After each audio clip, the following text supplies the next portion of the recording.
Okay, good afternoon ladies and gentlemen, and welcome to the webinar. First of all, thanks for your attendance. As you are aware, hopefully we recently launched an operational excellence practice within Clarion in response to customer demand. James Doyle is the head of that practice, and James is going to lead the webinar today. And what we're hoping to cover in the webinar today is to give you an overview of process excellence. The topic was back to the future, and really what we're looking at is how can you drive profitability through customer retention and reducing costs. And James will explore and talk a little bit about a number of methods that are available to help you improve business performance. So as usual, there'll be some time for some questions at the end, and in the meantime I'll hand over to James. Many thanks, Pat, and welcome to our webinar this afternoon. As Pat says, my name is James Doyle, and I've recently taken practice lead role here in this area in Clarion Consulting. Today we will look at process excellence in a general overview kind of sense, and hopefully over the coming weeks and months we'll delve more deeply into some of the topics that I raise.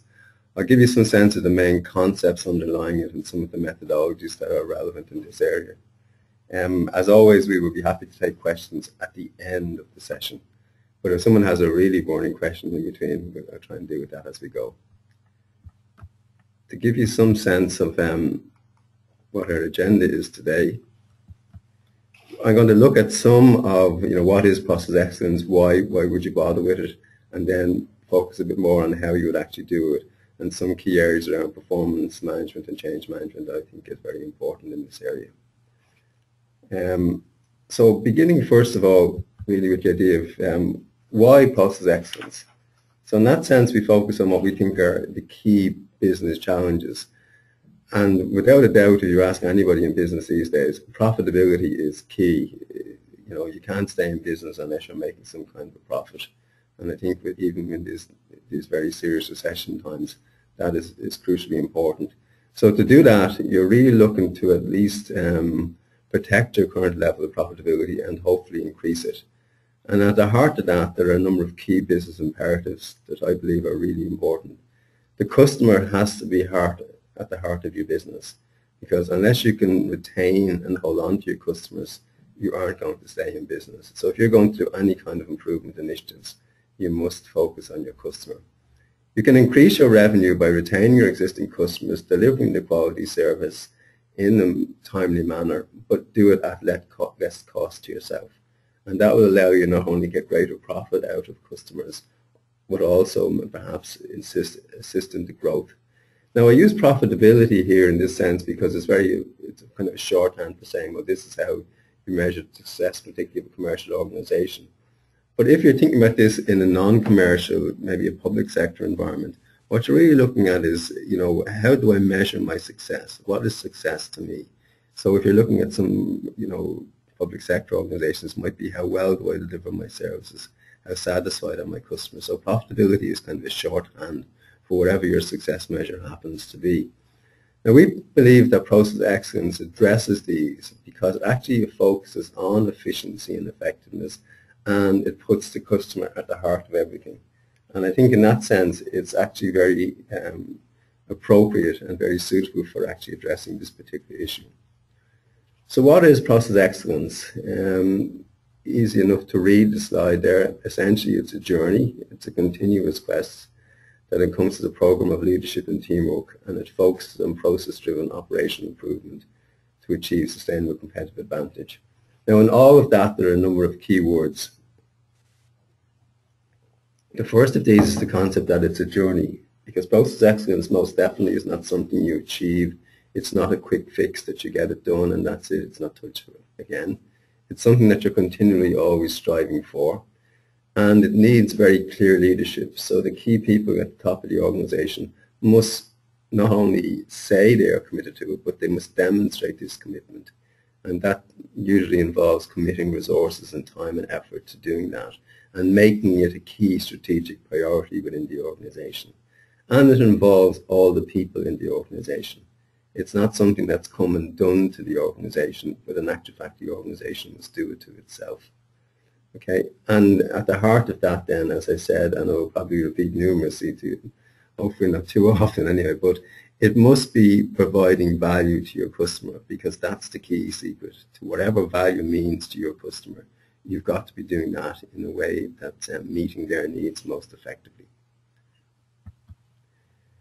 I think it's often useful to look at customers in a couple of ways, in the sense that we tend to use the phrase customer, and we all have a view of the guy outside the organization coming in to buy something. And that is very important. Obviously, external customers are the people who pay for the goods and services. So unless they're being kept happy, well, it's not going to work, and the organization is not going to succeed. But equally importantly, it's necessary to recognize that we have internal customers. So in other words, these are the people, maybe it's finance, maybe it's some kind of a back office service that doesn't directly interface with the customers, but actually provides the support to the frontline staff that actually do have to support the customers. So it's equally important that we recognize that we have two types of customers, and that each of them has to have their needs met in the most effective way possible. I also find it useful myself, and this comes from experience, I suppose, to be able to classify customers in the sense that, processes in the sense that I look at primary processes as those that effectively directly interact with the customer. The obvious ones being sales, customer service, that kind of stuff. And, the focus when you're looking at improvement efforts generally starts there. But it's equally important to recognize that you've got other types of processes. Now, I use these two words, supporting and empowering. You'll find other people will use different terms, but, in their own right, each of them are equally important. And, for example, empowering is often encompasses things like research and development. And as you know yourself, depending on the type of organization you are, research and development can be crucial, because if you don't keep that going, you won't have the kind of pipeline of services and new products coming down the line. So I just use this classification of customers and processes to help me get my head around something when I'm looking at it, to see, well, which are which and how do we make the differentiation. And I must say, over the years, as I have used it with people, they found it a very useful way when particularly people who are kind of new to processes, who often, when this started as an area of interest, the one question you are sure to get asked by anybody when you begin speaking this about, what is a process? What is a business process? And I think I found these useful to help people understand that.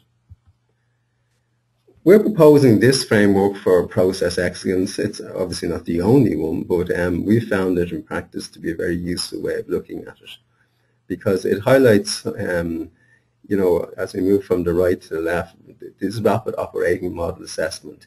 I mean, just to put this in context, an operating model consists of a number of components, but it does at its heart have the processes, because processes are how you deliver your goods and services.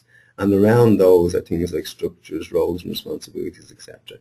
So your process view of your organization differs from your functional view of your organization. It's not one or the other. Both are necessary and both should be complementary. But typically a business process will cross functional boundaries. So what we're saying here is that if we have this concept of doing an assessment of the operating model, it will allow you focus then in the areas that need attention in a way that gives you a sense of, okay, we're focusing on one particular area, but we understand where it's positioned in the overall operation of the organization. And then as we go through the right-hand side, I've listed down some of the methodologies, the more common ones that are used in this area in terms of delivering process excellence. And I'll come to talk about those a bit more as we go through the presentation. I think it's also important maybe just to have a quick word about the other things that we've got there. I mean, obviously program and project management are crucial, because in essence this is how you deliver process excellence, how you deliver change. You create projects, and this is where the teamwork concept that I mentioned earlier on becomes crucial. And again, this idea of continuous improvement, you don't sit in your laurels very, very simply. You actually you bring this into the organization as an approach, a way of thinking, or indeed taking it right through to the very culture of the organization. As some people say, it becomes part of the DNA of the organization. So what I'm going to do is take you through each one of these ways of delivering process excellence and give you an overview of them. And it will be these areas that we'll focus on in the coming webinars, because each one of them in itself is a very complex area and has a lot of different components and gives rise to a lot of different questions and issues that people often raise with us. I find this very useful, this idea of a rapid operating model assessment, because again, as I mentioned earlier on, for organizations who are very unclear as to where they should go with all of this, they know they need to change, they aren't sure where to start this whole process, or indeed organizations that are, changing this bit and that bit, but don't have a sense of, well, where does it all fit together?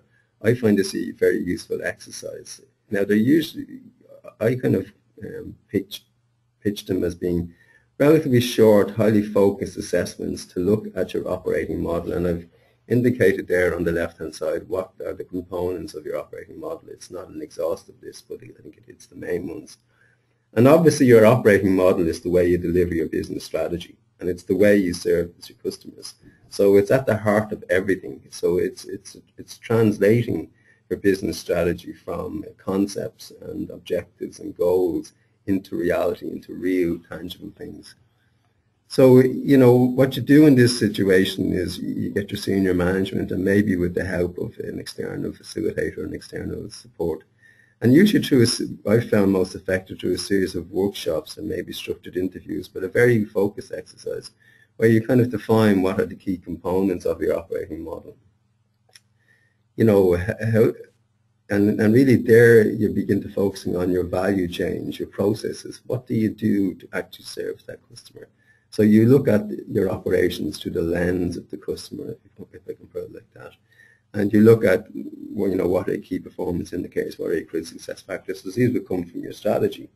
So very much what you're doing is, rather than focusing necessarily and only on the functional view of the organization, you're looking at the process flow, how things actually move through the organization.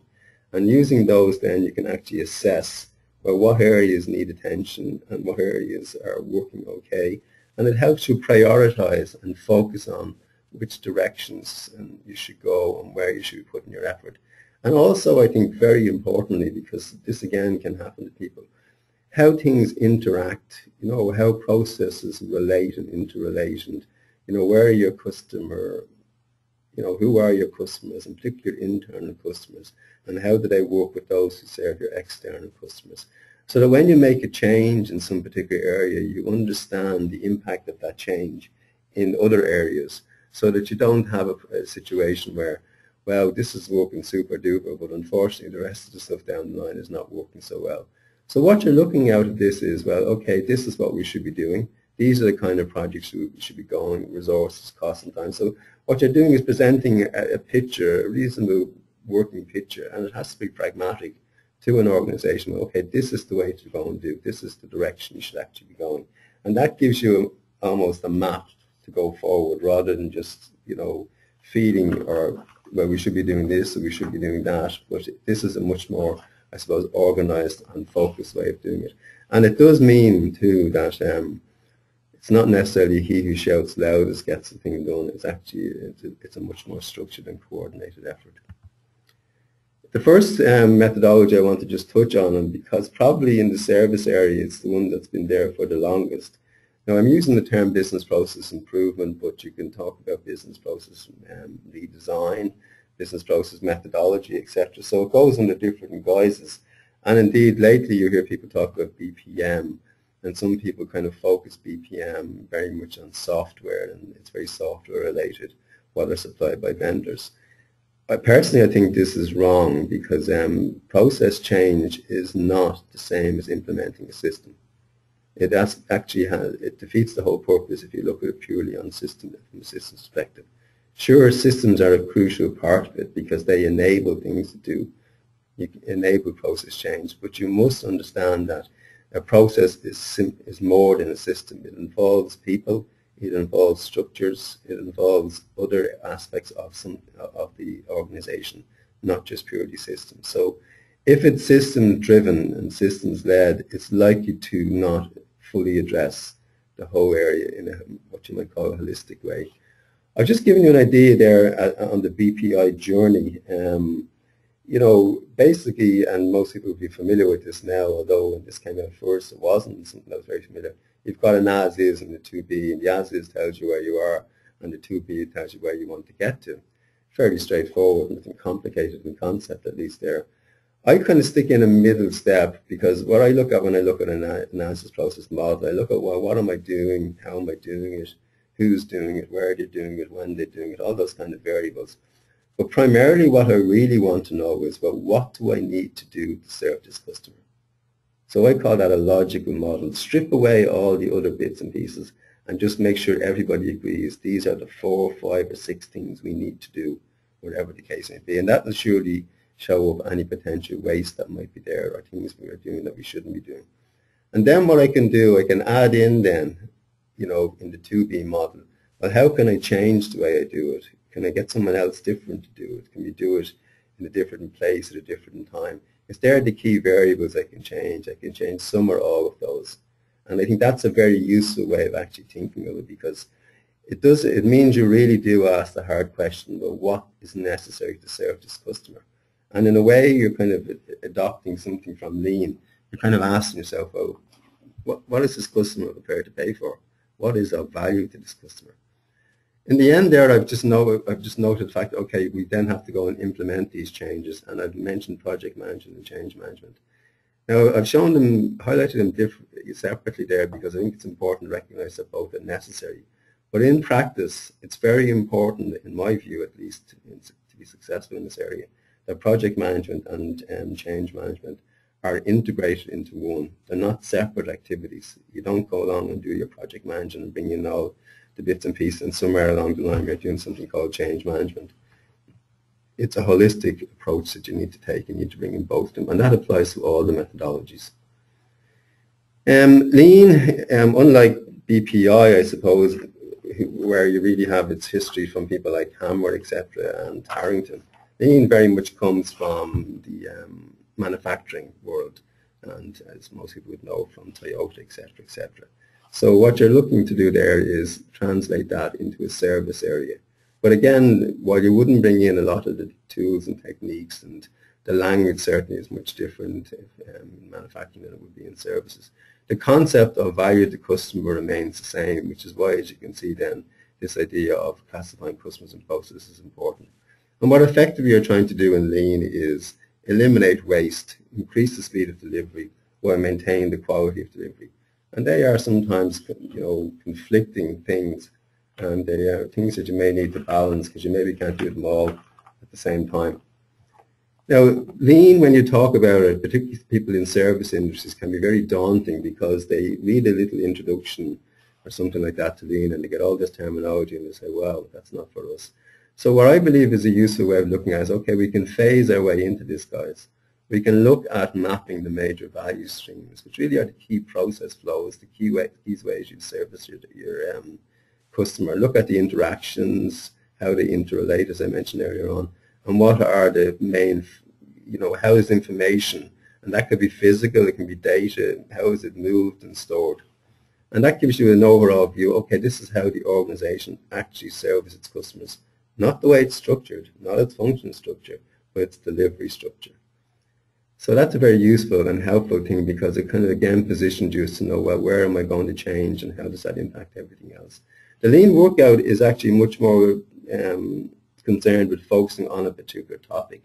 And it's probably robbed a bit, I suppose, from Six Sigma, because essentially what you're doing is you've got a specific problem, so you actually focus on that, and over a very short period of time, you plan for it, you get the information you need, you bring the people together, and over a couple of days you conduct a workshop, and then you decide, okay, these are the issues, these are the ways we can address them, and you formulate some recommendations. You bring that to what is called a town hall meeting, where some senior executive who has power to make decisions says yay or nay, and you go ahead and do the ones that are given approval, and not to the ones that aren't given approval. Whereas the next and final stage is where you embrace Lean as a basic philosophy for improvement through your whole organization. Six Sigma is again slightly different in that again it comes from manufacturing, and it probably has very much a quality focused idea, and in essence it focuses on removing variance. In the Six Sigma world, variance is something that if you can get rid of it at all, that's the aim, because the view would be very simply, exception processing is more expensive. So the less exception processing you have, the better off you are. Now, in the manufacturing world, you can see how that will be very straightforward. Not necessarily so in the service world, so it needs a bit of tweaking to make it relevant. I mean, I remember working on a project myself where, we were looking at check processing, and we identified the cost involved in checking signatures and then how many actually failed the checking. And so there was quite a lot that did not fail the checking. So you had a very major process for actually focusing on a very small number. So you have to look at it and say, well, okay, we still want to do it, but now we know the cost of doing it. And much more so, I think, than the other two, if you're going to go the Six Sigma route, you must be prepared to bring in a much more formal and structured approach from the beginning. And I think it has to come from the CEO or whoever's in charge of the organization. Again, the customer is central. There's this needs for consistency meeting particular needs. It's very much focused on financial gain and evidence-based from the very beginning. And the management have to have very demonstrable commitment, and it usually takes the form of, okay, we're going to commit so many people to training and they get into this black belt, green belt structure, etc., etc. And in that situation, the team composition is crucial because you need the right mix of people with the right mix of skills across these various different types of black belt, green belt kind of setup. Okay, again, it's a very effective approach, but one that really does, from the very off, really need to be bought in at the very highest level and cascaded right through the organization from the very beginning. It has a fairly clear process, and there's a lot of tools which I'm not going to go near today because they'd be far too long doing it. But this concept of define, measure, analyze, and improve, this DMAC that I think everybody would be familiar with. It's fairly straightforward in many ways, and it captures some of the key points. You need to measurement becomes important there, analysis becomes important there. So, there's nothing rocket science in it, but it does have a range of tools to get you through these. And as I say, they're very probably manufacturing based, but some of them have definitely got applications in the service industry. Okay. Don't think there's much more I can say without getting into too much. I mean, the concept of Sigma itself and Six Sigma, obviously Sigma refers to the effects per million of opportunities, and if you can reach Six Sigma, well then you've got a very low defect rate. If you've got 1, you've got a very high defect rate. Again, that's not particularly relevant in service industries, but it is possible to define alternatives that can get you something similar. At the heart of all of these things, and why it's really very important to keep it in our heads, is this concept of change management. And it is important that you recognize that any of these transformation programs, no matter whether they're small or large or in between, they all involve a particular amount of change. And I bring change management out here because I think it's crucial. But again, I reiterate the point, it's not separate. It's not something where you have the process change going along and somewhere along the line you've got these change management activities happening separately. It all is one, because really if you look at the top there, we see when you say what needs to be changed, that's really what you're doing when you're looking at the rapid model assessment and you're deciding this is what needs to be changed. You need then to communicate that to people. The people need to buy in and understand why you're changing it, because then they need to be mobilized in whatever that means. And typically it would mean at very minimum setting up project teams to do it.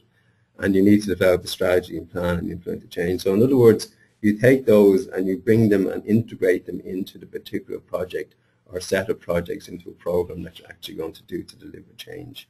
Because in effect, projects are the vehicles of change. It's how they actually happen. It's how a change actually happens, how it's implemented. But like everything else, committed leadership, full stakeholder engagement, and this concept of communication, you have to tell people and keep people informed as to what's going on. Otherwise, suspicions always arise. And I think there's a recognition now that this is a crucial part of any successful change, any successful transformation program. I just want to, before I conclude, just talk a bit about performance measurement. Right through all of these different methodologies, measurement is key. We have to be able to measure what we are doing and what will change, and when we do change it, and what that will actually mean. And that will either be reflected in your key performance indicators or indeed your process performance indicators, where you're looking much more closely at the process. But you need to measure and manage performance so that you can demonstrate to people that this actually works. This is a change from A to B. This is what's actually happened. And it's a cyclical kind of process. You define, you measure, assess, you adjust, and you're always doing that. So performance measurement, like everything else, becomes an integral part, like change management. It becomes an integral part of the whole program and the whole concept of process excellence, because this is all these components work to bring you along this continuous journey towards process excellence. So having taken you through that fairly rapid view and probably raised a few questions, what I will do is just kind of in summary form give you some sense of, well, what are the key issues that I've talked about. I mean, the focus on customers reduces the cost of delivery based on well-proven methodologies, and it can be deployed on a phased basis. So in that sense, it can be very, very useful.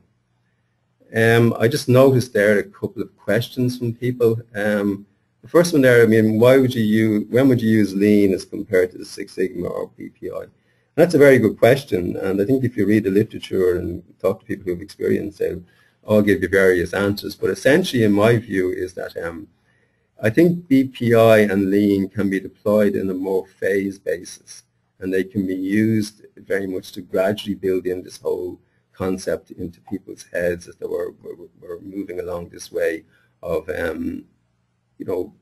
looking to improve how we operate. And I think in that sense, it's probably something that's a bit more controllable.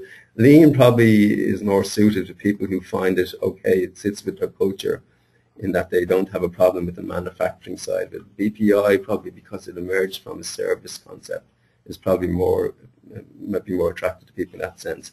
I think if you're going to go Six Sigma, it's much more a fundamental cultural decision, and it's much more a fundamental decision to affect all the organization from the very beginning. Sorry, there's also another question there. I mean, what are the 3 most critical success factors? And again, you'll find difference of opinion on this, but first of all, without any doubt, there must be clear leadership. The guys at the top have to say clearly and have a vision as to what they're actually looking for. And then senior management must be able to commit to that vision by giving people over. They can't expect these things to be done without committing resources and without taking people's time and without impacting on the operations as you move from one state to the other. I think you have to have a clear methodology in some way that you can actually work this, and it has to be well thought through and one that's suitable to your organization. As I say, when you're looking particularly at Lean BPI, there are different factors that might influence to go for one rather than the other. Whichever one you go for, you always must put the customer at the heart of it. Okay, I think that probably brings me to an end of that. Thanks for your time and attention. And as I said, hopefully we'll be coming back to some of these around BPI, Six Sigma, Lean, etc. in the coming weeks and months and other seminars. And I look forward to seeing you then. Thank you.